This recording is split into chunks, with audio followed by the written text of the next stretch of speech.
RS brothers లో ఆషాఢం KG sale మళ్ళీ మొదలైంది. మరెన్నో క్రేజీ ఆఫర్స్ ఖైదీ చేయండి ఆర్ఎస్ బ్రదర్స్.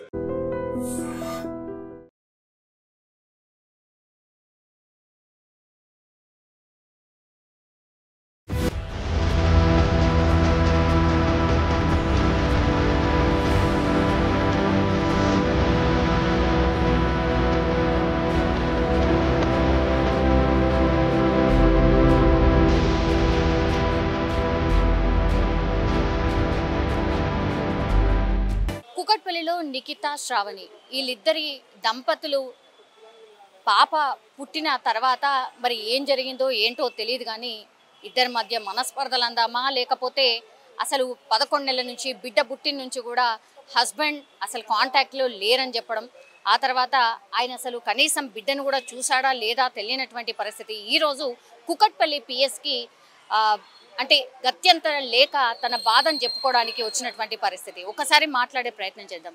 నిఖిత గారు, మీరేం జాబ్ చేస్తారు? మీ హస్బెండ్ ఏంటి? మీరు ఎన్నేళ్ల క్రితం మ్యారేజ్ చేసుకున్నారు? నా పేరు నిఖిత అండి. నేను ఐటీ ఎంప్లాయీని. అక్టోబర్ 2020లో మా పెళ్ళి అయిందండి. ఏప్రిల్ 2020లో మేము ఇల్లు తీసుకున్నాము. నాకు పాప ఆగస్ట్ 2024లో పుట్టిందండి. ఏమైంది అంటే గొడవలు ఏంటి మీ మధ్య? ఎందుకని పాప పుట్టిన తర్వాత అసలు మీతో టచ్లో లేనట్టుగా ఈరోజు వచ్చి మీరు వాళ్ళ ఇంటి దగ్గర ధర్నా చేయడం ఎందుకు? ఇదంతా ధర్నా లాంటిది ఏం చేయలేదండి. యాక్చువల్గా నేను నా ఇంట్లో ఉందామనే వచ్చాను. వచ్చేసరికి వేరే వాళ్ళు ఎవరో ఉన్నారు. డోర్ మామూలుగా బెల్ కొట్టాను, లాక్ చేసి ఉంది అని. ఎవరో వేరే అదర్ పర్సన్ వచ్చాడు అన్నట్టు. అతను మేము ఇల్లు అని అంటే అతను లేదండి ఇల్లు మేము తీసుకున్నాము అని అంటున్నాడు.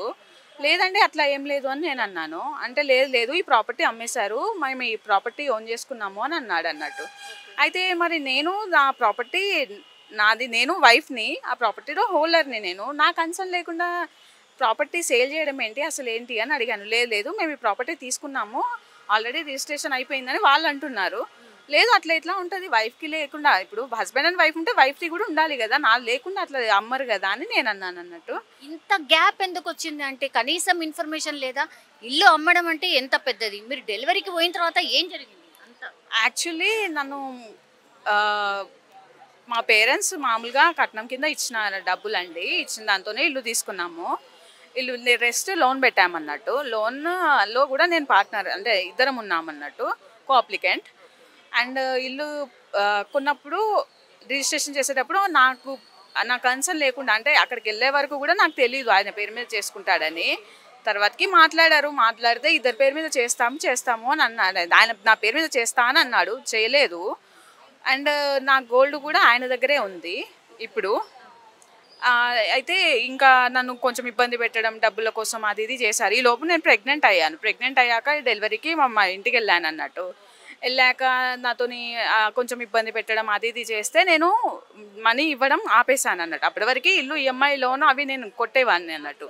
ఆయన పేరు మీద ఉన్నా కూడా నేను ఇచ్చేదాన్ని మనీ, నా అకౌంట్ నుంచి ఆయన అకౌంట్కి. ఆయన ఇంకా నన్ను ఇబ్బంది పెట్టడం స్టార్ట్ చేశాక నేను ఆపాను అన్నట్టు. ఆపితే సో ఈ 1 year అవుతుంది. అయితే పాప పుట్టాక 21st రోజు గొడవ పెట్టుకొని వెళ్ళారన్నట్టు. వెళ్ళి మళ్ళీ మధ్యలో వాళ్ళు మాట్లాడి అట్లా చేస్తే, పాపకు 9 months ఉన్నప్పుడు మాట్లాడితే తీసుకెళ్తాము, తనకి ఇచ్చేస్తాము అని అన్నారు. అని ఇప్పుడు ఈ ప్రాపర్టీ నేను కొన్నానని క్లెయిమ్ చేస్తున్న అబ్బాయి ఉన్నాడు కదా, తను కూడా ఆ రోజు వచ్చాడు, మా ఆయన తరపు పెద్ద మనిషిలాగా. వాళ్ళంతా వచ్చి తనకి తెలుసు ఇష్యూ అంతా తెలిసి కూడా, ఇప్పుడు నేను నా ఇంటికి ఇంకా తను నా ఇల్లుకి నేను రావాలి కదా అనేసి నేను వచ్చాక, లేదు ఆ ప్రాపర్టీ మేము కొన్నామని వాళ్ళు అంటున్నారు అన్నట్టు. అంటే ఇష్యూ అంతా తెలుసు, సంథింగ్ ఉంది వీళ్ళిద్దరి మధ్యలో అవుతుందని అంతా నీకు తెలిసే తీసుకున్నాడు అని క్లెయిమ్ చేస్తున్నాడు. అది ఎంతవరకు కరెక్ట్ అని మనకు తెలీదు. సో ఇప్పుడు అది వాళ్ళు ఎట్లా అట్లా చేస్తారు అంటే, మీకు ఇష్యూ తెలుసు, మీకు తెలీదు, బయట సమ్ అదర్ పార్టీస్ అని కూడా కాదు, మీకు అంతా తెలిసి కూడా తీసుకున్నారు. ఇప్పుడు నేను రిజిస్ట్రేషన్ చేసుకున్నాను మీ ప్రాపర్టీ అది కాదు అని అంటే అది ఎట్లా కరెక్ట్ అవుతుంది? వైఫ్ని నేను ఉన్నాను, మీరు హస్బెండ్ చేశాడు అంటున్నాడు, వైఫ్ని నన్ను కూడా అడగాలి కదా, ఇట్లా ప్రాపర్టీ తీసుకుంటున్నాం మీకు తెలియదు అన్నట్టు కాదు కదా, మీరు మధ్యలో ఉన్న వాళ్ళు అన్నీ తెలుసు, ఇది చీటింగ్ కిందికి వస్తుంది, న్యాయం జరుగుతుందని పోలీస్ స్టేషన్కి వచ్చామండి. అంటే ఎప్పటి నుంచి టచ్లో లేరు మీ హస్బెండ్ మీతో? యాక్చువల్లీ 2 months బ్యాక్ మళ్ళీ నన్ను వెళ్ళాక అక్కడ కొట్టారు అన్నట్టు. గొడవ ఏంటి? వాళ్ళకి మనీ కావాలి, మనీ కావాలని హెరాస్ చేస్తున్నారు. ఎప్పటి నుంచి? 2020లో అయింది మీ మ్యారేజ్, అప్పటి నుంచి కూడా ఇదేనా? అంటే డౌరీకి మనీ ఇచ్చారు, తర్వాతకి ఇంకా హెరాస్ చేయడం, ఇంకా ఎక్కువ కావాలి ఇంకా ఎక్కువ కావాలని వాళ్ళకి ఆశ. ఇంకా ఈ పాప నేను ప్రెగ్నెంట్ అయ్యి పాప పుట్టినప్పటి నుంచి ఇంకా ఎక్కువ అయిపోయింది అన్నట్టు. అది ఎంత కావాలంట? అది ఇంకా మనకు ఇంకా ఆశ ఉన్న వాళ్ళకి ఎంత అనేది మనం చెప్పలేము, వాళ్ళకి కావాలనే ఉంటుంది. ఇప్పుడు ఎట్లా అనంటే మా ఇష్టం అన్నట్టు. అంటే ఇప్పుడు మా పేరెంట్స్, మా నాన్న ల్యాండ్ అమ్మి 5 ఎకరాల భూమి అమ్మి నాకు కట్నం ఇచ్చాడండి. ఇప్పుడు అది ఎంత వాళ్ళ కష్టార్జితం. అది నా కూతురు బాగుండాలి, నా అల్లుడు మంచిగా కలిసి ఉండాలి, ఫ్యామిలీగా బాగుండాలి అని ఇచ్చారు. కానీ వాళ్ళు ఎట్లా అంటే ఇంకా ఎక్కువ కావాలన్నట్టుగా ఎక్స్పెక్ట్ చేస్తున్నారు. కొట్టారా ఎప్పుడైనా? ఎవరెవరు ఉంటారు, ఎవరెవరు కలిసి ఉంటారు? మా అత్తయ్య, మా మా మా మా హస్బెండ్, మా అత్తయ్య, మీరు అంతే ముగ్గురే? మా ఆడపడుచు వాళ్ళ భర్త, వాళ్ళు కూడా వస్తూ వెళ్తుంటారు. ఓకే, మీరు ఉండేది ముగ్గురే. మీ అత్త ఎలా ఉండేది? మా అత్తయ్య ఇబ్బంది పెడుతూ ఉండేదండి. ఇద్దరు మాటలతోనా? మాటలు, కొట్టడం కూడా. కొట్టడం కూడా? ఓకే, ఫిజికల్ అబ్యూస్ ఉంది. మరి అమ్మ నాన్నకు చెప్పిండ్రా మీరు? అవునండి, గొడవ అయితేనే మళ్ళీ తీసుకెళ్లారు. అట్లా చాలాసార్లు ఇష్యూ అయింది. పోనీలే అడ్జస్ట్ మారతారేమో అనుకున్నాను, కానీ వాళ్ళ సైడ్ నుంచి అది లేదు. ఇప్పుడు ఎట్లా అనంటే కనీసం నాకు తెలియకుండా నా ప్రాపర్టీ నాకు తెలియకుండానే ఇంకోళ్ళ చేతికి వెళ్ళింది.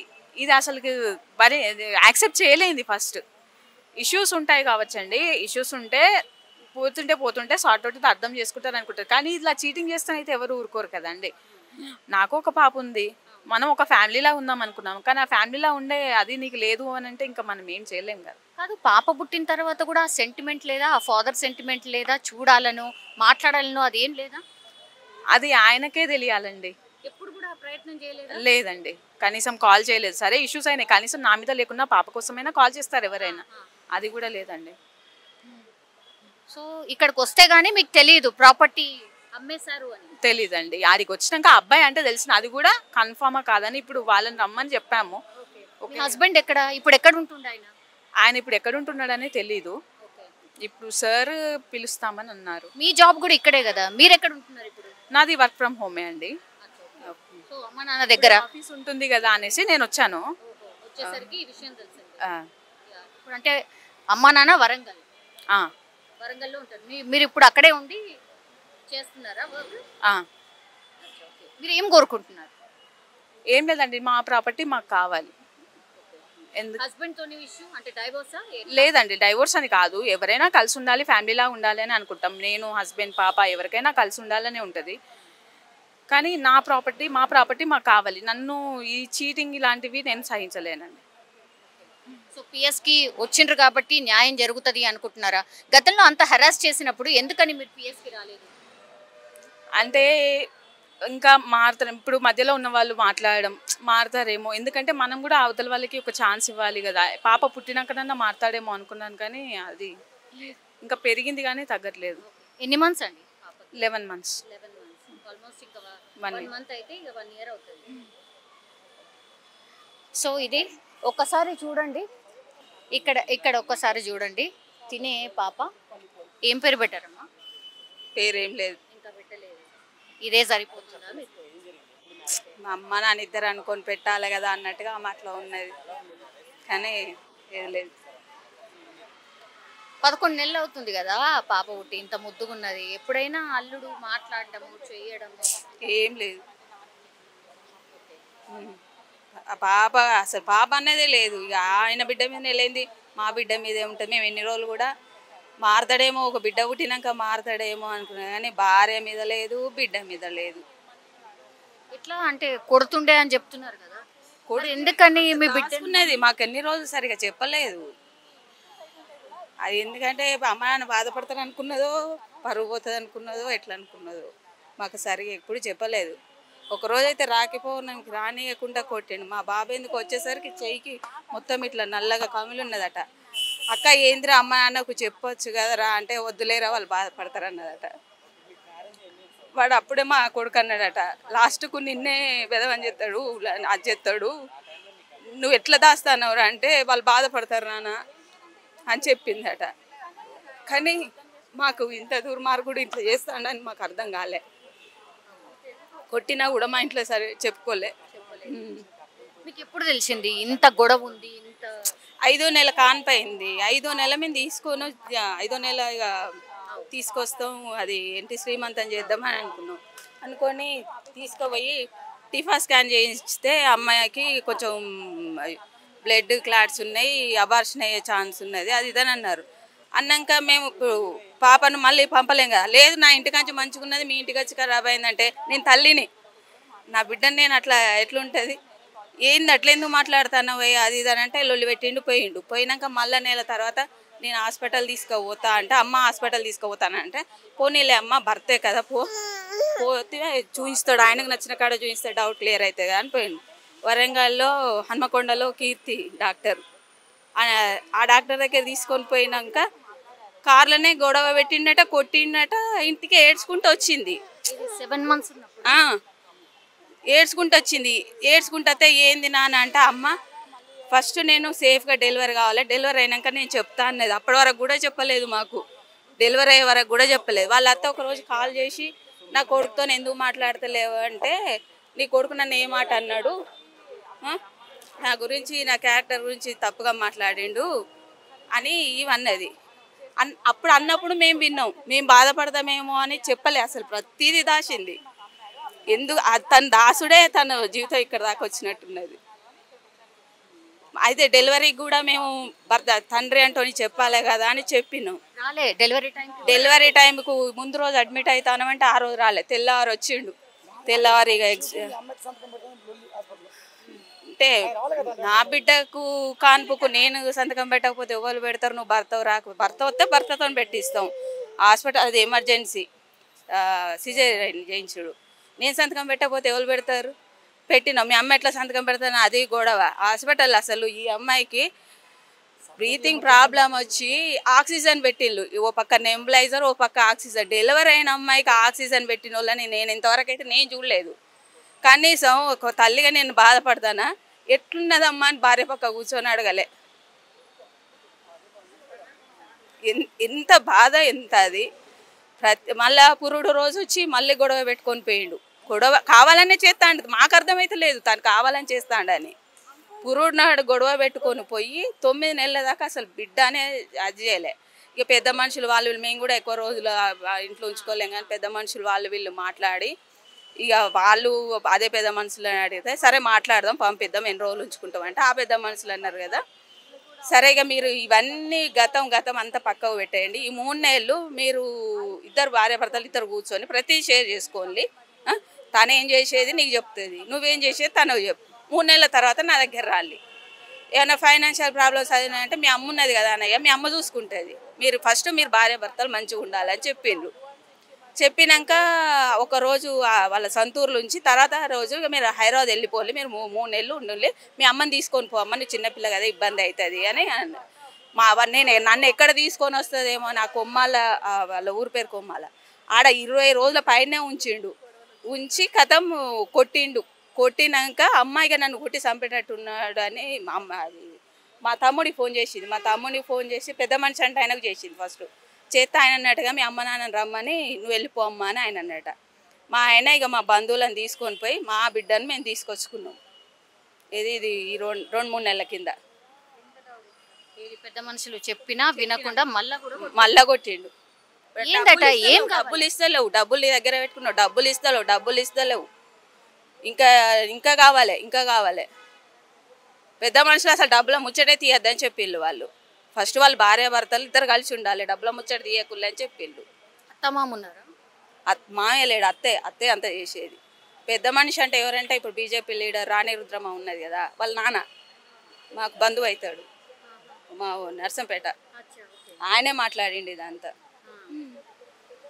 ఆయన చెప్పిండు మీరు మంచిగా ఉండండి రా, పోయి హైదరాబాద్ నీకేమన్నా ప్రాబ్లం అయితే రానక్క ఉన్నది కదా, రానక్కకు ఫోన్ చేయి, రానక్క చూసుకుంటుంది అంతా అని చెప్పిండు. ఏ చేయాలో చేస్తారు వాళ్ళు, డబ్బు తప్ప భార్య వద్దు బిడ్డ వద్దు ఏదొద్దు. ఇప్పుడు పోయేసరికి మీరే కదా మీ కట్నం డబ్బులతోనే ఇల్లు కొన్నారు, ఎవరో వేరే వాళ్ళు ఉంటున్నారట కదా? వేరే వాళ్ళు అసలు లోపల గేటు లాక్ చేసుకున్నాడు, పసిబిడ్డ తల్లి వచ్చింది, కనీసం వచ్చి ఆడ లోపల ఉంటుంది. తర్వాత ఎవరు కొన్నారో ఎవరు చేసిళ్ళు అని అంటది. ఆ నిల్చున్న ఆయన కూడా ఈ పెద్ద మనుషులు మాట్లాడిన రోజు వచ్చిండమ్మా, నువ్వు వచ్చినావు కదా ఆ రోజు అంటే నేను వచ్చిన. మరి పెద్ద మనుషులు ఏం చెప్పిళ్ళు 3 నెలల దాకా ఏ విషయాలు వాళ్ళకి అసలు ఫైనాన్షియల్ విషయాలే రావద్దు, వాళ్ళు భార్య భర్తలు కలిసి ఉండాలి అని చెప్పిళ్ళు కదా అంటే నేను వినలేదు అంటాడు. ఈ కొన్నాడు అన్న ఆయన కూడా వచ్చిండు. ఇష్యూ ఉన్నదని తెలుసు, గొడవలు ఉన్నాయని తెలుసు. మరి ఈ డ్రామా ఏంటో మాకు అర్థమైతలేదు. బిడ్డను మేము నమ్మించినాం, బిడ్డను నమ్మించినాం, పైసలు కూడా నిన్ను నమ్మించినాం నీ పేరు మీద పెట్టుకుంటే. అది ఎట్లా న్యాయమో మరి ప్రపంచం మీద. మా బిడ్డకైనా అది ఇంకో తల్లిదండ్రుల తప్పు చేయొద్దు. ఏదన్నా ఉంటే బిడ్డకే ఇచ్చుకోవాలి కానీ అల్లుని నమ్మి వాడి చేతిలో పెట్టద్దు. ఇప్పుడు అమ్మాయి మంచిగా జాబ్ చేసింది, అంత ఎంక్వైరీ చేసిర్రామా మీ అల్లుడు ఎట్లాంటోడు ఏంటి అని? మంచోడే అంటారు. మంచోడు ఎట్లా అవుతాడు? భార్యని హింస పెట్టే కాడ మంచోడు ఎట్లా అవుతాడు? మంచోడనే ఇచ్చినాం మేము కూడా. సంతూరులో ఎక్కువ రోజులు ఉండలేదు. గుణం అన్నది ఎట్లా, మన ఇంట్లో కొడుకు ఎట్లుంటాడో మనకు తెలియదు. మంచోడే అని అంటారు. మేము కూడా మంచోడే అనుకున్నాం. మా అమ్మాయి ఇబ్బంది పడుతుందని మేము కూడా అనుకోలేదు. పండుగలకు కూడా తోలకపోయేది, అసలు పంపించంటే అసలు పండుగలకు కూడా పంపించకపోయేది. అన్నిటినీ దిగమింగుకుని లేదమ్మా నాకు లీవ్ లేదు, నేను ఇక్కడే ఉంటాను, నాకు లీవ్ లేదు అట్లా చెప్పింది. మేము అదే నిజం కదా అనుకుంటాం. సరే బిడ్డ నీకు వీలైనప్పుడు రా. ఆయన పెద్ద మనుషుల కాడ ఏం చెప్తాడు, మేము పండుగలకు తోలేదంటే ఇగో తనే రానన్నది. పుట్టింటికి రాననే ఆడబిడ్డ ఎవరన్నా ఉంటారా చెప్పు? బతుకమ్మ పండుగ నాడు ఎంత ఏడ్చిందో నేను, నాకు తెలుసు. నాకు ఒక్క బిడ్డ బంగారం చేయించి పెడితే బంగారం కూడా మేము వేసుకోగా చూడలే.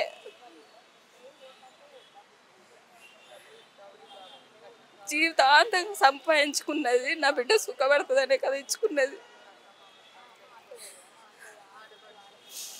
ఇందుకేనేమో ఆడోళ్ళు పడుతా అంటే ఆడబిడ్డ వద్దు అని అనుకునేది. ఇప్పుడు పిఎస్ దాకా ఎందుకు వచ్చిరమ్మా? అంటే గతంలో కూడా చాలా గొడవ. ఇంటికి ఇక అమ్మ నేను ఉండను ఎన్ని రోజులు అని ఊళ్ళో ఉంటా, ఇక నేను నా భర్త నా ఇంటికి నేను పోతా అని వచ్చినాం. మేము వచ్చేసరికి మా ఇల్లు ఆ ఇల్లు అని అనుకుంటాం కదా. నేను నా ఇంట్లో నేను ఉంటా, ఇక ఆయన ఇష్టం, ఆయన ఎప్పుడన్నా రాని, ఆయన వస్తే నేను భర్త అని కాదన్నాను. మేము పోయి ఉన్నాక ఆయన రాకుంటుంటాడా? నేను ఆ ఇంటికి నేను పోతా అని వచ్చింది. అది వరకు ఆ ఇంట్లో ఉన్నది తన ఇల్లునే వస్తుంది కదా. వస్తే లోపల లాక్ చేసి ఉన్నది, లోపల లాక్ చేసినది. అబ్బాయి అస్సలు తిత్తలేడు. బిడ్డను పట్టుకొని ఆ గేటు ముందు నిల్చున్నది. కనీసం ఆ అబ్బాయికి ఎంత కనికరం లేదు. తన అక్కో చెల్లో తన బిడ్డ ఒక ఆడబిడ్డ చంటి బిడ్డను ఎత్తుకొని వచ్చి లోపలికి కూడా రానియలేదు. ఏం కోరుతుండ్రమ్మా? ఏం కోరుతున్నారు? ఇక అది ఆ అమ్మాయి ఇష్టం. మా అమ్మాయి బాగుండాలని మేము కోరుకుంటాను. ఎందుకంటే భార్య భర్త కలిసి ఉండాలనే మేము ఇక్కడ దాకా వచ్చినాం. మేము ఇంకేం కోరుకుంటాం?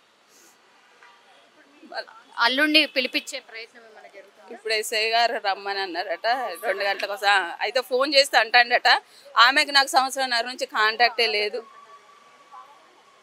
మరి మాట్లాడిన పెద్ద మనుషులే తప్ప వాళ్ళ మరి ఎవరు అసలు ఏంటిది వాళ్ళు చెప్తారు కదా.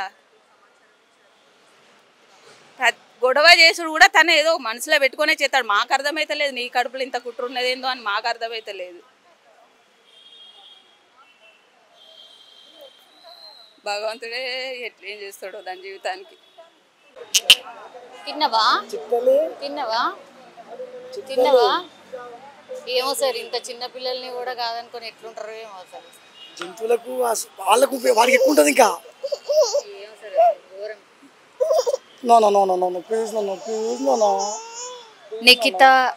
నిఖిత వాళ్ళ ఫాదర్ వాళ్ళ మన్మరాలతో ఉన్నాడు. ఇంత చిన్న పాపని వదిలేసి వాళ్ళ ఫాదర్ ఇంత ఇష్యూ నడుస్తుంది సార్. ఏంటి మీ బిడ్డ పరిస్థితి ఏమనుకుంటున్నారు ఇప్పుడు? ఏం లేదు, మేము చదువుకుంటాం. విధవలకు ఇచ్చి తప్పు చేసినామని బాధ తప్పే ఉండదు. ఎందుకంటే ప్రతి తండ్రికి ఈ కడుపుకోతే ఇంత అవస్థ ఎందుకు, ఇబ్బంది ఎందుకు? మేము తిండి తినకుండా వ్యవసాయం చేసి 10 రూపాయలు కుప్పేసి మా నాన్నగారు వేసి మేము వేసి పిల్లల భవిష్యత్తు మంచిగా ఉండాలని ఇప్పుడు ఇచ్చే కట్నం కంటే నా బిడ్డ బాగుంటే ఇంకా మేము చూసుకునే వాళ్ళం కదా. నాకు కొడుకు సంవత్సరానికి 1.5 కోటి జీతం. అన్ని వాళ్ళు చూసుకుంటారు. వాళ్ళ అమ్మకి ఏసీ కావాలంటే ఏసీ పెట్టిండు, డెలివరీ టైంలో ఇబ్బంది అవుతుందంటే నా బిడ్డ ముడ్డు బట్టలు వినలేదురా అమ్మ అని చెప్తే మరి వాషింగ్ మిషన్ వచ్చిండు, వాటర్ మంచిగా ఉంటే గీజర్ కొని వచ్చిండు, ప్యూరిఫైర్ కొని వచ్చిండు, అన్ని పెట్టిండు వాళ్ళ అమ్మ వీళ్ళకైనా. మేము 21 చేస్తే 1,00,000 రూపాయల బంగారం పెట్టినాం ఈ పాపకు. మా అల్లుడు 5,000 రూపాయల బంగారం కూడా పట్టుకొని వచ్చిండు. మాకు ప్రేమలు ఉండే, మాకు ఆప్యాయత ఉండే, డబ్బుతోనే ఉన్నది.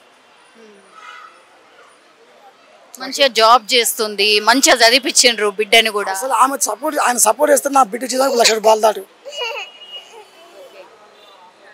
మొత్తం అంతా పైసా అంతే. పైసా అంతే, వాళ్ళకి డబ్బే మూలం. దాని మళ్ళీ దీనికి కారణం ఒక ఈయన ఉన్న వీళ్ళ అమ్మే కాదు, వీళ్ళ బావ వీళ్ళ అక్క కూడా సేమ్ అదే పరిస్థితి. వాళ్ళ ప్రతిభావంతో అది చేస్తున్నాయని. ఇప్పుడు ఎట్లా సార్ మరి పిఎస్కి వస్తాడట మీ అల్లుడు, ఏమైనా మాట్లాడతారా? మాట్లాడేది ఏం లేదు. నా బిడ్డ ఇప్పుడు నేను ఇక్కడ ఇప్పుడు నా హృదయం కరిగి నా బిడ్డ జీతం బాగున్నా కూడా అల్లుడు మంచిగా కొనాలని అనుకుంటా, కానీ ఒకవేళ కర్మకాలు పంపిస్తే నా బిడ్డ శవమే వస్తుంది ఇంటికి. ఎందుకు అట్లా అంటున్నారు? కాదు, ఇప్పుడు నా బిడ్డ ఇదేమో చెప్తుంది, నాన్న నేను బతకలేదు, నన్ను చంపేస్తాడని పట్టుకొచ్చుకున్న 10 మంది తీసుకొని పోయి అది రానియలే. ఈమె గుంజుకున్నారు, ఆమె మొత్తం కట్టేసి ప్రయత్నం చెప్తేనే అటు చెల్లా చేతి నెట్టేసి పట్టుకొచ్చుకున్నాం మేము. కనీసం నా కళ్ళం కూడా ఉంటుంది నా బిడ్డ, నేను బతికినంత కాలం నాకంటే ముందు పోయి నేను బతికిన లాభం అని చెప్పి బలవంతంగా లాక్కొచ్చుకున్నా. చదువుకుంటా ఈమె పెళ్లి చేస్తా, నా బిడ్డ మంచి దర్శనం లెక్క తీసుకుంటా.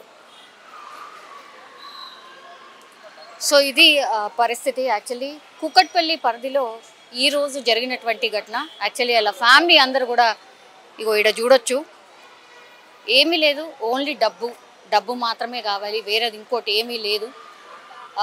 ఇక్కడికైతే పిఎస్కి అయితే ఇప్పుడు అతను శ్రవణ్ అనే వ్యక్తి రాబోతున్నాడు అన్నటువంటి మాట చెప్తున్నారు. అతను వచ్చిన తర్వాత ఏం మాట్లాడతాడు ఏంది అనేది తెలియదు, కానీ అలా ఫ్యామిలీ మాత్రం పాపం ఇక్కడ వెయిట్ చేస్తున్న పరిస్థితి అయితే కనిపిస్తోంది. చూడాలి మరి వాళ్ళ హస్బెండ్ వచ్చిన తర్వాత ఏం మాట్లాడతారు ఏంటి అనేది చూడాలి. నిజంగా ప్రస్తుతం ఉన్నటువంటి సమాజం దేనికి ప్రయారిటీ ఇస్తుంది? ఆర్థిక సంబంధాల చుట్టూ మాత్రమే తిరుగుతుంది. మళ్ళీ ఎన్నికలంగానే చాలా విరక్తి కలుగుతున్నాం. మంచి అనిపిస్తుంది కదా, లేడీస్ కూడా ఛాలెంజింగ్ జాబ్స్ చేసినప్పుడు చాలా బాగుంటది. ఫుడ్ డెలివరీ ఇవ్వటానికి వెళ్ళినటువంటి డెలివరీ బాయ్ అనిల్ పై కళ్ళ ముందు